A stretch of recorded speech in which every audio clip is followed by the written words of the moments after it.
C'est difficile encore pour le moment de dire ce qu'on va raconter à nos lecteurs parce qu'il y a tant de choses à dire déjà, il faut qu'on organise un petit peu nos idées. D'abord dire que la Corse c'est une destination où on peut voyager beaucoup en dehors des saisons plus touristiques, en avant et en après saison. Ici pour l'avant-saison on a une belle découverte au niveau de la faune et de la flore et au niveau de la tranquillité, de la météo aussi qui est magnifique. Qu'est-ce qu'on va dire d'autre à nos lecteurs?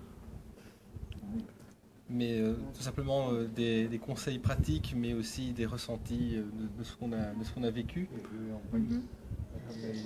Des exemples? Des exemples, mais monter le San Petrone, c'était quelque chose de fabuleux. Et même si la météo n'a pas été tout à fait parfaite, on a quand même une vue à 360 degrés sur le point le plus haut de la région. C'est magnifique. Aussi que c'est une destination où on peut varier tant les activités de mer que de montagne. On a fait de la plongée, on a fait de la randonnée en montagne. Voilà, on passe en 10 minutes en voiture, on passe vraiment de la côte à de la haute montagne finalement, oui. C'est assez impressionnant. Vous allez revenir? Sûrement. Avec grand plaisir. Déjà, il nous manque tout le nord de la Corse, donc on reviendra. Même pour le sud, il nous manque encore pas mal de choses à voir. Alors, des blogueurs à Cervione, ça peut paraître un petit peu bizarre, hein, mais comme il y a eu ce salon à Ajaccio, ça s'est fait de rencontre en rencontre. En fait, ces jeunes ont rencontré le directeur de l'Office de tourisme de la Costa Verde, qui les a gentiment invités à découvrir notre région. Alors, découvrir la région de la Costa Verde, c'est bien sûr se rendre à Cervione, entre autres, ce qu'ils ont fait très volontiers. Nous avons accueilli au musée, on leur a un petit peu parlé de notre région.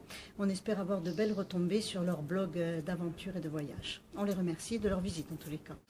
Alors pour mes lecteurs, en fait, je vais essayer de retransmettre le maximum de ressentis et surtout ce que j'ai retenu et ce que j'ai pu voir durant ces 15 jours en Corse du Sud.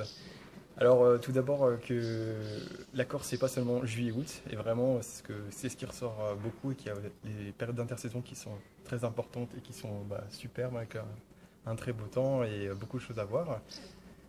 Mais également que les clichés ne sont pas vrais, que vraiment les gens sont vraiment très accueillants, il y a beaucoup de choses à faire, il y a la montagne, la mer.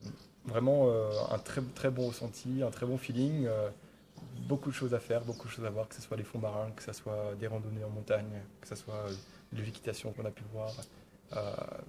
Vraiment de très très belles choses à faire, des gens très accueillants, des beaux villages et on reviendra très, très bientôt.